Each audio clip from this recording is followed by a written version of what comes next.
के शान बढ़ाए हो गुरु बालकता सतनामी के मान बढ़ाए हो गुरु बालकता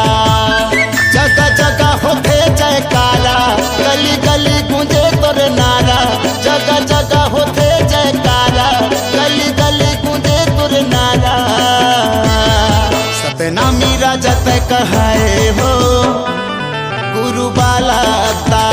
सतनामी के स्थान बढ़ाए हो गुरु बालकता।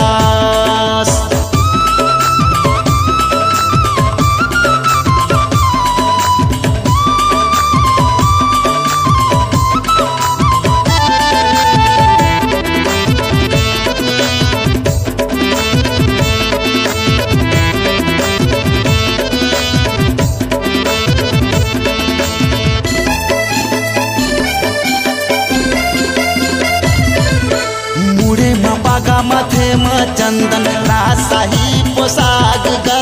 हाथी के करे सवारी गुरु मोर हाथ में धर तलवार गा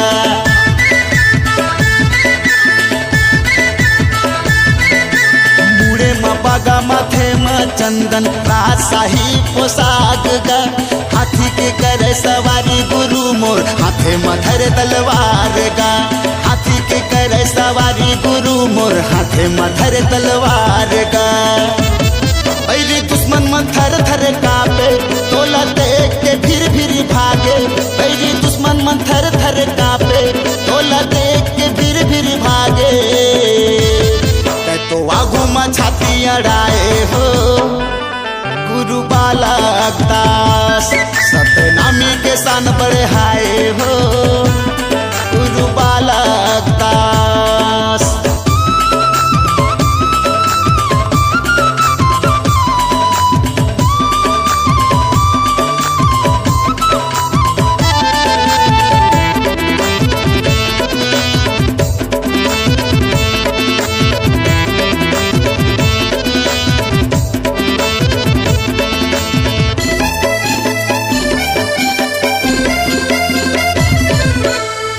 बाजू में सरहजो धाई खड़े रहे सीना तान गा और बांधा के माटी में राजा होके गुरु बलिदान गा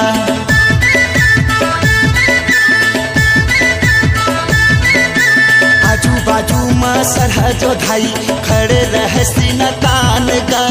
और बांधा के माटी में राजा होके गुरु बलिदान गा और बांधा के माटी में राजा होके गुरु बलिदान गा बैरी दुश्मन मन थर थर कापे तोला देख के फिर भागे बैरी दुश्मन मन थर थर कापे तोला देख के फिर भागे सतनामी शेर कहाए हो गुरु बालकता सतनामी के शान बढ़ाए हो गुरु बालकता जगह जगह होके जयकारा गली गली गूंजे तोर नारा जगह जगह होके जयकारा गली गली गूंजे तोर नारा सतनामी के शान बढ़ाए हो गुरु बालकता सतनामी के मान बढ़ाए हो गुरु बालकता सतनामी राजा तय कहाए हो गुरु बालकता सतनामी शेर कहाए हो